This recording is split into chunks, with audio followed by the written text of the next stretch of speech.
Улс орны хөгжлийн түвшээ, үе үеийн залуусын төлөөлөл болсон оюун тантанд энэ өдрийн мэнд хүргэе.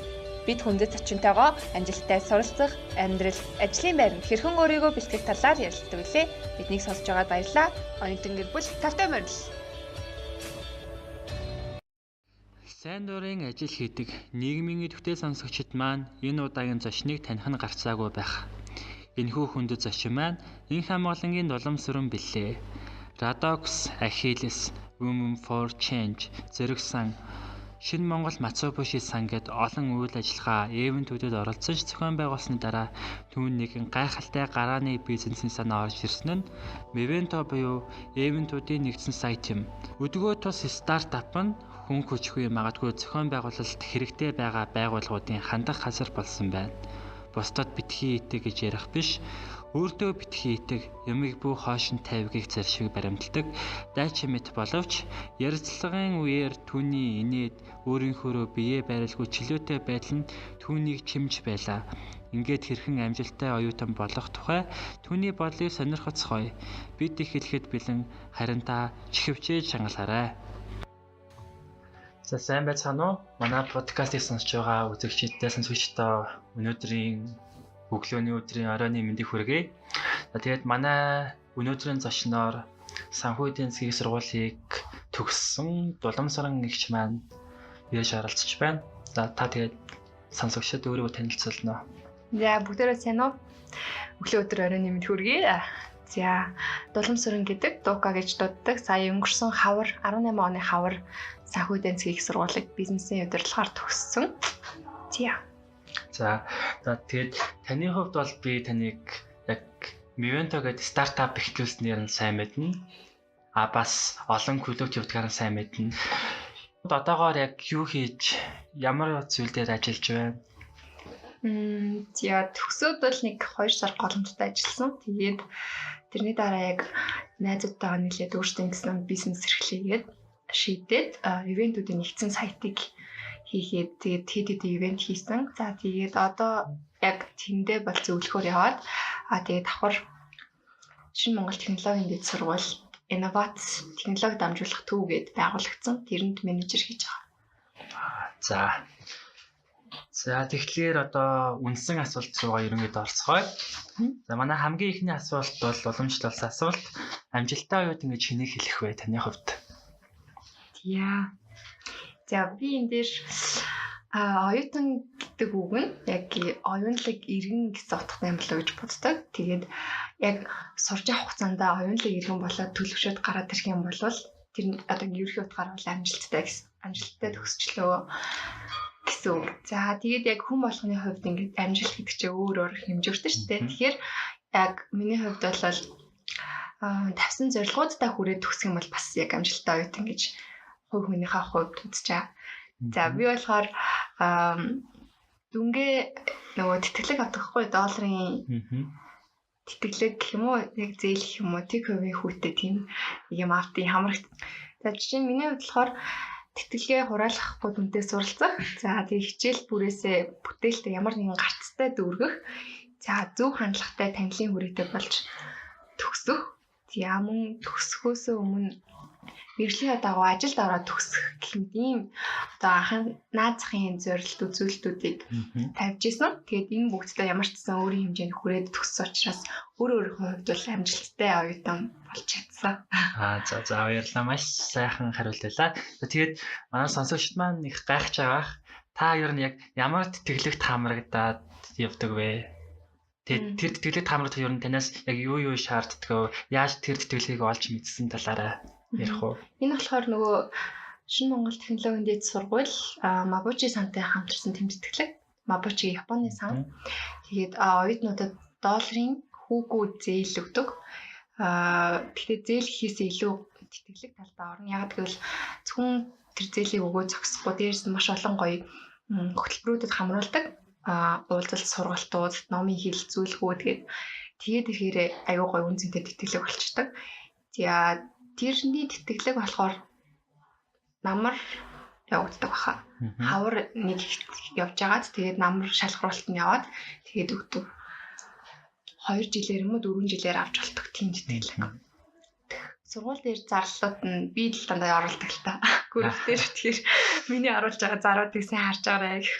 За ойлголоо. За тэгэхээр манай хоёр дахь асуулт.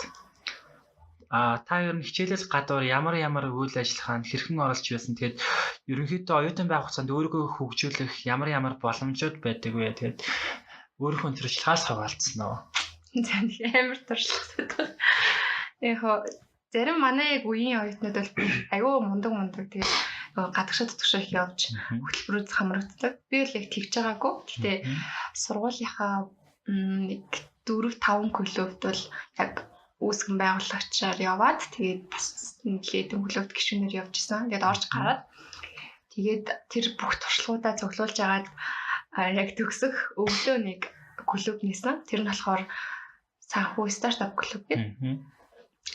За тэгээд одоо тэр клубт ч гэсэн зөвлөхөөр явдаг.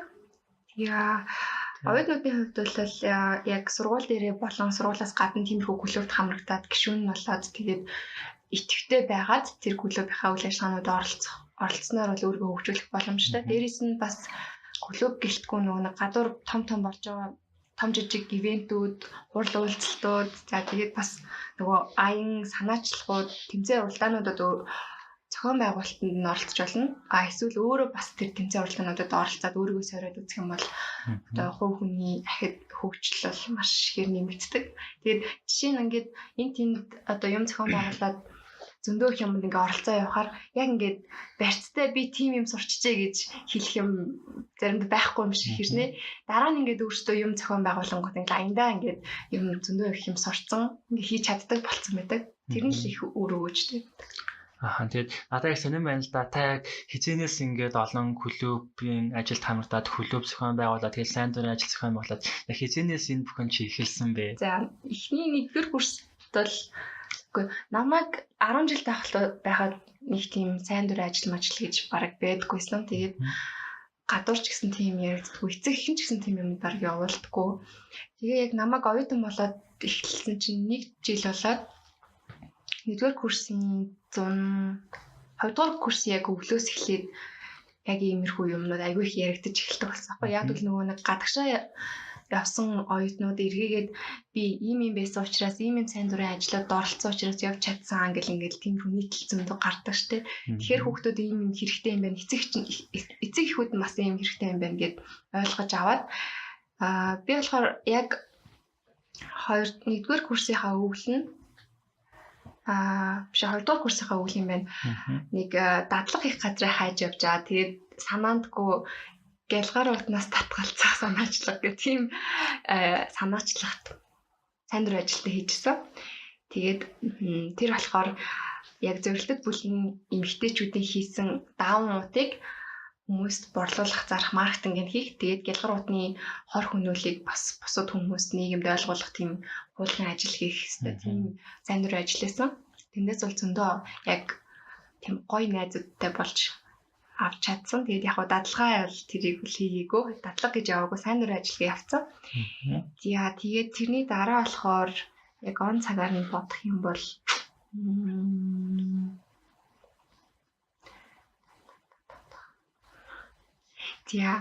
тэр зунаа нөгөө манай сургуулиас 40 оюутнууд яг assembly ажилласан.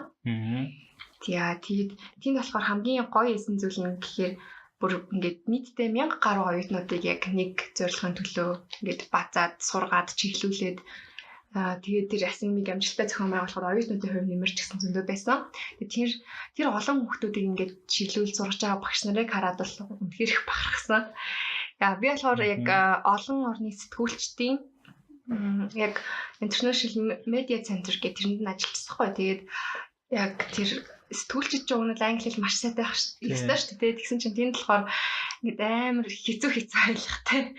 Энэ тэг сэтгүүлчин жишээ нь ингээд амар сайн англиар ярин заяа. Тэгэл ингээд нэг дор олон орны ингээд гой аялгуудтай англи хэлт ингээд ойлголцох гэж аюу хөвгчлээ байсан. Тэгээ тэндээс бас гой найзуудтай болж авсан. Тэгээд дараа нь бол тэр намраа итгэл найдвар боломж марафонд ажиллажсан. Тэгээд тэр болохоор би нөгөө нэг зориг сангийн пэйжийг дагдаг. Тэгээ зориг сан дээр яг 500 сайн дурын ажилтаа авна гэсэн зарлалт байгаа. Тэгээд ороод анкет бүглүүдийг тэнцээд маркетингийнх нь хэсэгт ажиллаж исэн. Тэгээд тэнд болохоор тэр марафоныг болохоор Ахилс Монгол төрийн бас байгууллага зохион байгуулдаг. Тэр нь болохоор хөгжлийн бэрхшээлтэй иргэдийг гүйл дээр дамжуулаад нийгэмшүүлэх, өөртөө итгэлтэй болгох, эргээгээд нийгмийн хандлагыг өөрчлөх ийм зорилготой. Тэгээд одоо бас нэг зарлал хэлчихээ та.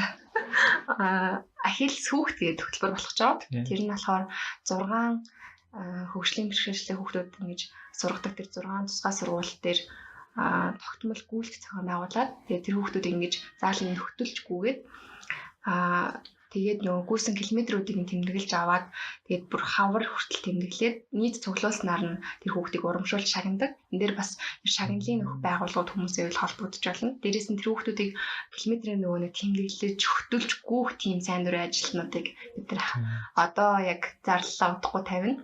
Тэгээд тэр хүүхдүүд хамгийн гол шалгуур нь болохоор 7 хоногт ядаж нэг 3-5 цагийг бүрэн зарцуулах тийм боломжтой хүүхдүүд байх хэрэгтэй.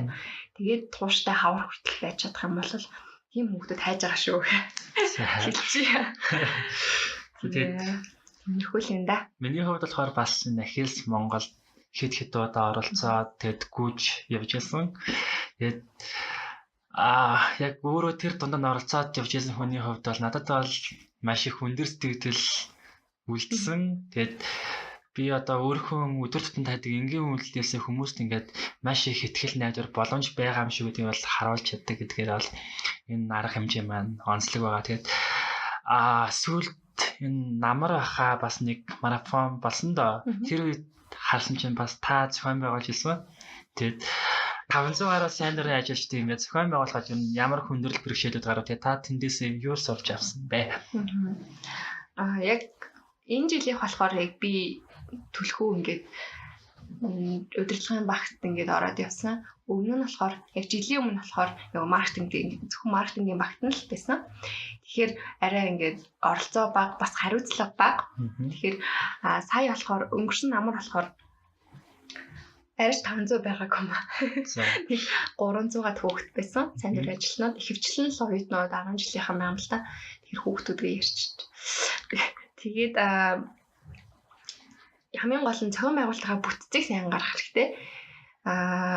Хэдийгээр сайн дурын ажилтнууд ч гэсэн бас хариуцлагатай байх хэрэгтэй шүү дээ, тий. Тэгэнгүүт яг ингээд багууд хуваагдж агаад баг болгоны үүрэг даалгаврыг сайн ойлгуулад эхлээд нөгөө хөгжлийн бэрхшээлтэй хүмүүстэй ажиллах учраас нөгөө заавар чиглүүлийн сайн хөстэй.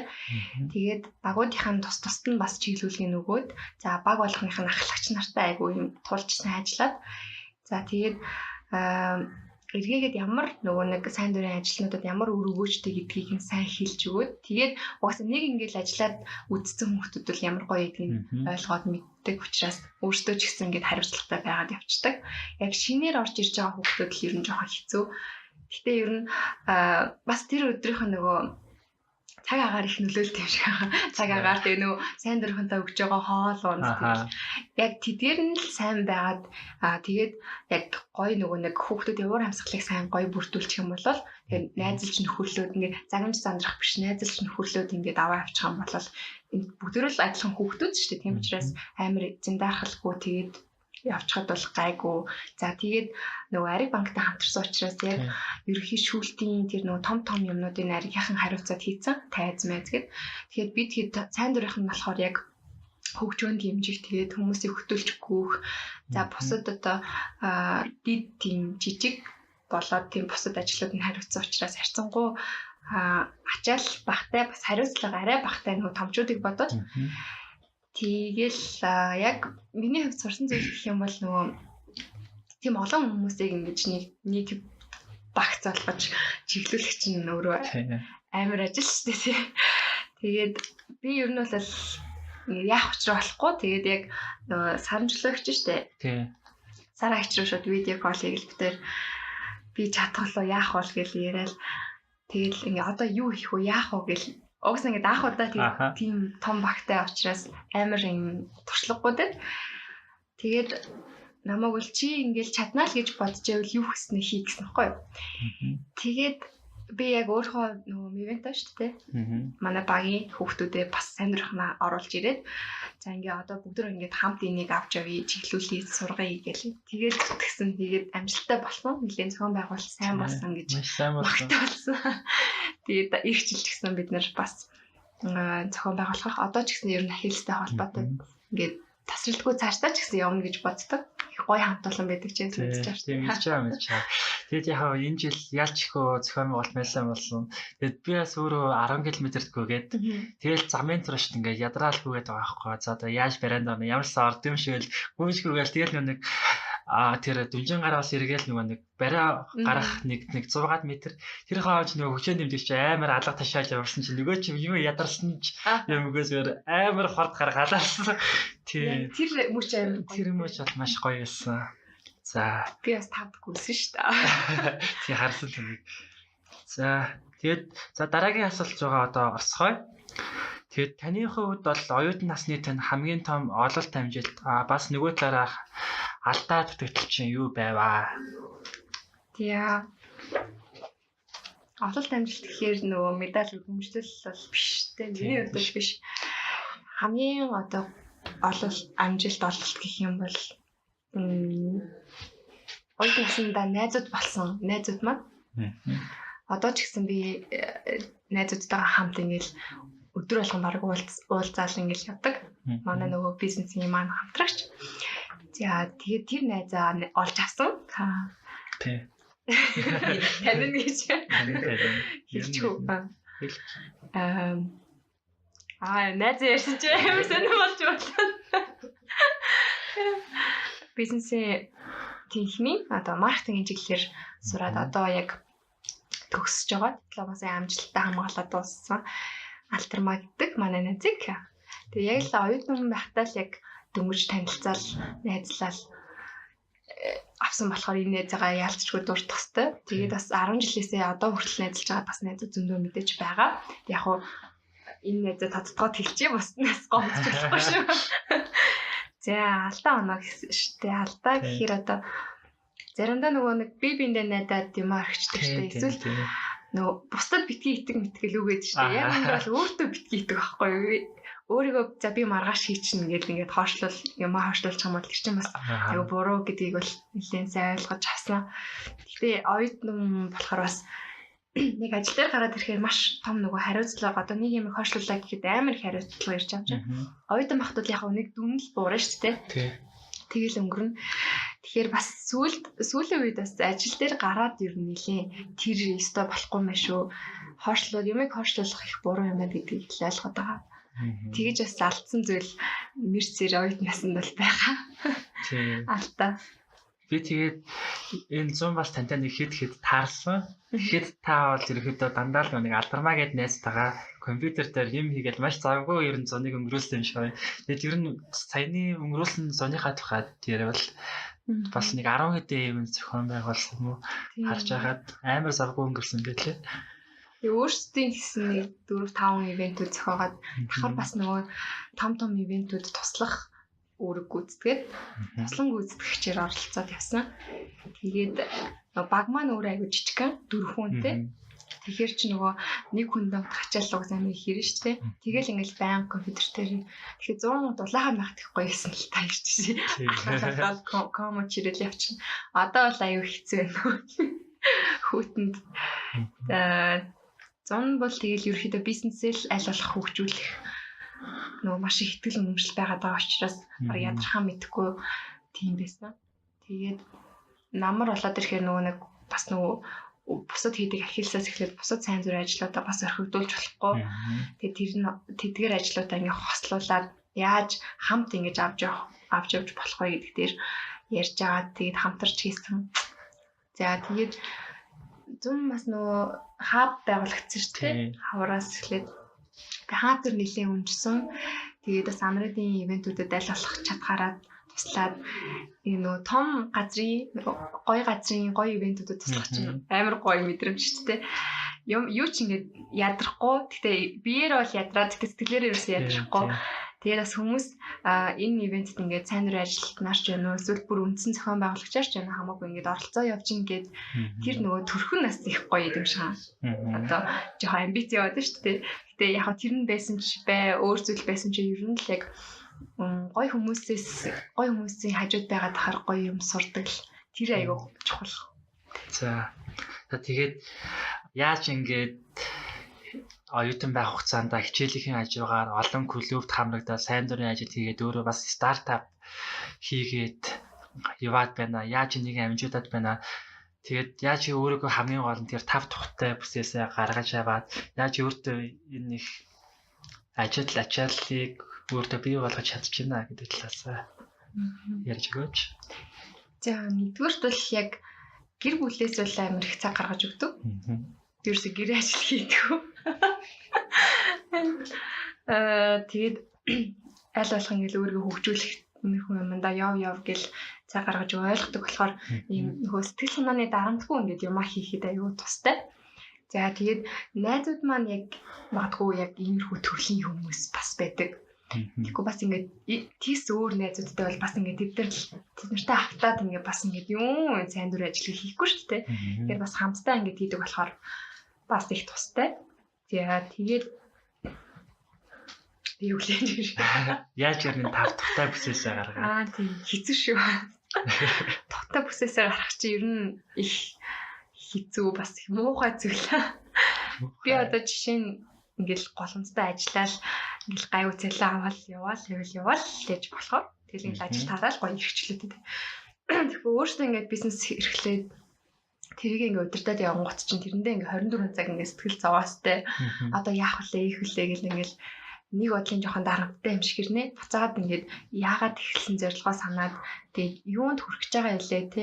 Ингээд бүр гоё томроод ирэх юм бол ямар гоё болох вүлээ гэдгийг бодоод ирэнгүүт тэгэл тэрнийхээ төлөө хичээдэг.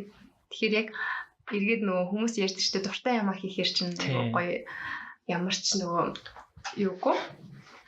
Одоо юу гэвэл дарамт бахтай те. Яг дарамтгүй бол биш. Ер нь бол хэрвээ ингээ бүтлгүүдх юм бол мэдээж хүмүүс бас нөгөө гэрийнх нь бол хэлнэ шүү дээ. Одоо бол ингээл тогтмол цалинтай ажиллаа хийгээч гээл ингээд. Гэхдээ би бол 1 жилийн чөлөө авсан байгаа гэрийнхнээсээ.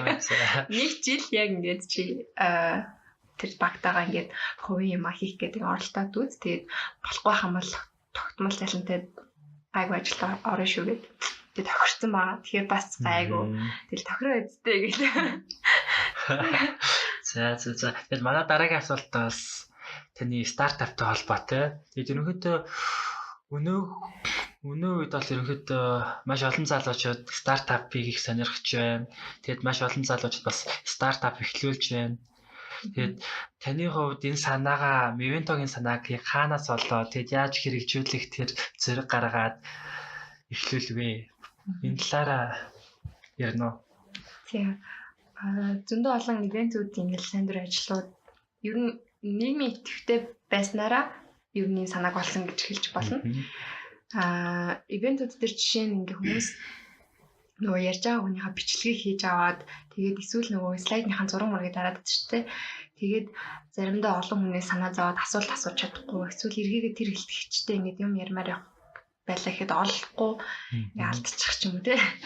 Тэгэхээр манайх яг эдгээрийг ажиглаад тэгээд ямар сайт хийж байгаа гэхээр ивентийнхэн бичлэг нь ингээд нөхөж үзэж болдог байдлаар ороод одоо яг нөгөө innovation look энэ шиг контентоо ингээд 1000-2000 төгрөг хөдлөж аваад ингээд нөхөө үзнэ. Тэгээд хажууд нь тэр хэрвээ слайдтай байвал слайд нь яваад доор нь одоо чухал үгс нэр томьёо гадаад хэллэг ч юм уу те тэрийг яг тэр хүнийх нь албан ёсныхын тайлбараар тайлбарлсан. За тэгээд бүр ингээд цаашдаа хөгжүүлэх боломж гэх юм бол эдгээр хүмүүсийн контактууд нь орж ирээд эсвэл хоорондоо ингээд тэр ивент дээр суусан хүмүүс хоорондоо ингээд холбогддог нэг групп үүсгэх ч юм уу те тийм байдлаар ингэж сайтаа хийж байгаа. Сайт бол одоо энэ хаврын сүүлээр бол яг гарах байх. Тийм яг технологид суурилсан стартап гэдэг утгаараа яг тэр IT талынхын юм л ер нь нэлийн цаг авт юм гэлээ. Тэрнээс биш яг одоо алдармаа бит хоёрын хувьд бол ивентүүдээ зохион байгуулад туслан гүйцэтгэгчээр өөр ивентүүдэд ажиллаад ингээд дайлуулах Mevento гэсэн нэрээ гаргах талаар тал дээр ажиллаж байгаа байхгүй. Тэгээ манай IT-ийн хүмүүс болохоор тэр сайтаа айлуулах, сайн хөгжүүлэх тал дээр ажиллаж байгаа. Тэгэд би ч гэсэндээ өөрөө нэг бас сайн дурын ажилд оролцохыг их чармаадаг. Тэгээд зарим тохиолдолд болохоор яалч их цаг гардггүй. Тэгээд бүр хэд хоногийн өмнөөс очно гэж төлөвлөсөн байсан ивэнтүүдээр бас очиж амждаггүй. Тэгээд энэ асуудлыг бол танай стартапаар шийдэж байгаа юм байна шүү дээ. Тийм. Хөдөө орон нутгийн хүмүүс бас нэлээд их нөгөө сайшаалтай байгаа. Хотод л дандаа гоё юмнууд нь бодоод өнгөрчдөг. Тэгээд хөдөө очих хэрч угаасаа амар зардал ихтэй. Дээрээс нь тийм хүн амын тоон цөөх учраас нөгөө зохион байгуулж байгаа хүмүүс нь алдагдaltaд орчих штеп. Тэгэхээр айл талтаа ингээд шийдээд өгсөн тийм юм болж байгаа. Тэгэд ер нь стартап эхлүүлэхэд хүндрэлтэй зүйлс юу байв? Ямар ч байсан угаасаа нэгдүгээрт бол санхүүжилт шүү дээ. Хөрөнгө оруулалт хаанаас болох уу, яг өөрсдөөсөө гарах уу гэхэр чинь хаанаас гарах вэ дээ. Тэгээд манайх болохоор юу яаж ирсэн? Гарааны бизнесийн тэмцээнд оролцоод тэгээд иргэн төлөлттэй байдлаар санхүүжилт авч ирсэн. Тэмцээнд амжилттай оролцоод. Тэгээд одоо яг энэ оны 1 сараас эхлээд төлөө явж байгаа. За нэмээд нэг юм хэлчихвэр бага бүртгүүлэх чинь бас угсаа амар чухал шүү дээ. Угсаа яг баг тэгээ хөрөнгө. За тэгээд цаашлаад ингээд ур чадвар гээ явчихна. Тэгээд багийнхан чинь хамгийн гол нь яг тэр нөгөө стартапыг хийх зорилго дор нэгдэж чадчихэв үгүй юу? За тэгээд яг цагаа гаргах уугүй юу? За цаашлаад яг ямар ур чадвартай хүмүүс байх вэ гэдэг тэдгээрээ харж агаад яг гоё бага бүрдүүлээд тэгээд хэрвээ IT технологи суурилсан байх юм бол IT талын хүмүүсээ бас нэлээд сайн одоо манайхыг бол нэг хүн хийж өчрөхгүй байгаа байхгүй юу жишээ нь. Тэгэхээр нэг 2 3 хүн бүрдүүлдэг ч юм уу те. Бага л их сайн бүрдүүлэх хэрэгтэй гэж бас байна. За тэгээд одоо манай яг подкастын хамгийн сүүлийн асуулт руу орж байна. За тэгээд энэ асуулт нь болохоор хэрвээ танд Монголын бүх оюутны өмнө зогсоод үг хэлэх боломж олдвол та тэрхүү энэ дээр юу гэж хэлэх байсан бэ? Амар асуулт. Ер нь бол олонний өмнө гарч ирэх чинь нэлийн хэцүү шүү дээ. Би бол ингээл хацруулаагаал нөгөө бүр амар сандрал өгдөг баг ширхтэй. Тэр бол угаасаа улаач тийм юу гэж хэлсэн. Тэгээ оюутнууд гэж байгаа юм чинь бакалаврын оюутнууд бах тийм. Ямар ч гэсэн ажил дээр гарахад бас одоо юу чухал гэдгийг хэлж өгвөл хэрэгтэй юм болоо. Одоо хүмүүстэй хамтраад ажиллаж байхад бол хамгийн эхлээд яг зөв хандлагатай хүмүүстэй хамтарч ажиллавал их зүгээр. Тэгвэл хандлага нь ингээд хандлагаас болоод зөрөлдөх, ойлголцохгүй байх юм асуудал гардаг. Хүмүүс ойлголцол түрээгүйгээсээ болоод одоо муудалцах ч юм уу те. Бүр ингээд ажлын цоцлогдох ийм хүртэл юмнууд гардаг. Тэгэхээр хандлагын эргээгээд нөгөө ажил олгогчд чинь танараас хандлагыг чинь харна. Тэгээ хандлага нь зөв байх юм бол магадгүй ур чадварын суулгаад ингээд явъя гэж боддог. За тэгээд дараагаар нь болохоор харилцаан дээрээ бас их анхаарах хэрэгтэй. Одоо нөгөө тэр ойлголцохгүй байна гэдэг чинь зарим талаараа бас харилцааны асуудалтай байгаа байхгүй юу? Тэгэхээр хүмүүс бусадтай харилцахдаа юм зөв-зөвтэй яг одоо ер нь л яг зөв харилцааны ур чадвараа дээшлүүлэх хэрэгтэй гэсэн. Тэгэхээр зөв хандлагатай тэгээд харилцааны ур чадвар сайтай байх юм бол ер нь хаач гацардахгүй. Сүүлийн үед бол яг надад тулгараад байгаа нэг юм байна л та. Яг ингээ хүмүүс бусдад таалагдах гэж зарим үйлдэлүүдээ, зарим шийдвэрүүдээ гаргаад байгаа. Тэгэхээр одоо уусаа хүмүүс чинь нийгмийн олон дөрүүдтэй шүү дээ. Одоо энд ингээл хоёлаа ярилцахын нэг дөрөв нь гэртээ очиод ингээл гэр орноо зэрлээ лайлын одоо хүүхнийхээ үгийг гүйцэтгэх гэдэг ч юм те. Ингээд олон дөрүүдтэй тэр болгоныхоо яг тунгийн тааруулаад дүрийг угаасаа бүтээх ёстой, өөр байх ёстой тэр нь. Тэгтээ дүр бүтээж ингээд хитрхи ингээд бүр их ингээ хичээгээд тэгээд яг бусад хүмүүс таалагдах гэж дүр бүтээх юм бол эргээгээд чи өөрөө алга болно. Яг өөрийгөө байхгүй болно гэсэн үг. Дараа нь явсаар агаад чи яг хин бэ? Яг ямар онцлогтой вэ? Тэр бүх зүйл байхгүй болно. Тэгэхээр бусдад таалагдах гэж битгий амьдраарай. Яг зөв. За одоо манай подкаст ерөнхийдөө өндөрлөж байна. Гэхдээ тэрнээс өмнө би 7 сарын эхлээс нэг асуулт асуухыг хүслээ. Одоо та бол яг ингэж бүр оргүй хоосноос өөрөө санаагаа болоо тэр стартапыг анхнаас нь 0-оос нэхлүүлээд явсан. Гэхдээ яг танаас гадна маш олон залуучууд өөрийн гэсэн стартап санаатай. Гэхдээ яг яаж эхлүүлэх үү, юу хийхээ тийм мэдгүй залуучууд маш олон байгаа. Жишээ нь миний толгойд гэхтэл бас нэг санаа байж л байдаг. Тэгээд тэрүүнийг эхлүүлэх гэхээр бас яаж эхлүүлэх вэ? Би бас болоогүй юм байна да. Одоо юунаасаа эхлэх гэсэн маш их асуултууд ерөнхийдөө байдаг. Тэгээд тэр талаас нь танаас зөвлөгөө авах гэсэн. За санааны хувьд болохоор яг манай нэг үүсгэн байгуулагчийн гаргасан санаачлаа.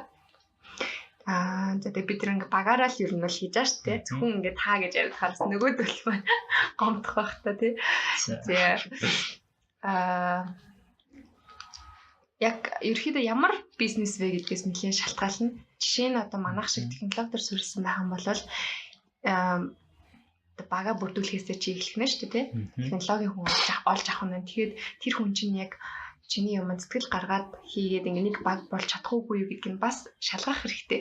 Тэгэхгүй бол зөвхөн санаагч аваад бас явчих болно. Гэтэ ер нь яг хуу санааг хулгайлаад явсан тохиолдол бол нэлээд бага ер нь баг бэдгүй юм нэлээ. Тэгэхээр тэр тал дээр бол айх юмгүй санаагаа хүмүүст яриад ингээл баг болох үнэ байн хайж авах хэрэгтэй. Тэгээд нөгөө нэг чи өөрөө хийж чадхаар зүйл байвал тий жишээ нь чи гараараа ингээд гарын хүмүүст үгээрээ гараараа их гоё өрмөц зүйл хийгээд тэрийгээ ингээд одоо худалдаалах гэж байгаа ч юм уу тий тийм байлаа гэхэд чи ямар ч гэсэн эхлээд үз тэгээд туршилтынхаа загварыг гаргаад стартап хичээлүүдэд шүү дээ эхлээд туршилтынхаа загварыг гаргаад тэр нь одоо заавал төгс байх албагүй ингээд цаасаар ч хийсэн байж болно. Тэгээд тэрийгээ хүмүүс үзүүлээд энийг та хэрэглэх үү яах вэ юун дээр нь засвал зүгээр ингээд гэтээ асууж байгаа хүмүүсээ бас нэлээ одоо англиалтай шүүлтүүртэй янз янзын хүмүүсийг оруулаад ч юм уу те ингээд турш үзээд тэгээд дахиад тэр нь одоо сандуудыг авч сайжруулад тэгээд ингээд дахиад нөгөө илүү хөгжүүлээд явах нь шүү дээ. Тэгэхээр ер нь бол миний бодлоор яг ямар төрлийн бизнес вэ гэдгээс нэлээ их шалтгаална. Одоо яг юу хийж эхлэх ёстой ч. За тэгээд их яриасыг байх хэрэгтэй. Хүмүүст байнга яриа дотроо хадгалал яваад байвал өөр нэг газар нөгөө хошин шүтэр өөр нэг газар дотроо өсгөл нэг ч штэ. Тэгэхээр ингээл бодоол яж болохгүй тэрийг айл болох ингээд цэгцэлж агаад нөгөө хүмүүст одоо 1 минутанд багтаагаад яг юу хийх гээд ямар санаатай ба ямар нөгөө ач холбогдолтой юм. Тэгээд эргээгээд ямар ашиг өгөх юм гэдгээ бас хүмүүст гаргаж ярьж чаддаг байх хэрэгтэй. Тэгээд бага бүрдүүлээд одоо тэгээд ер нь бол ингээд цаашаа цаашаа явна. Эхлэл бол нэг тиймэрхүү.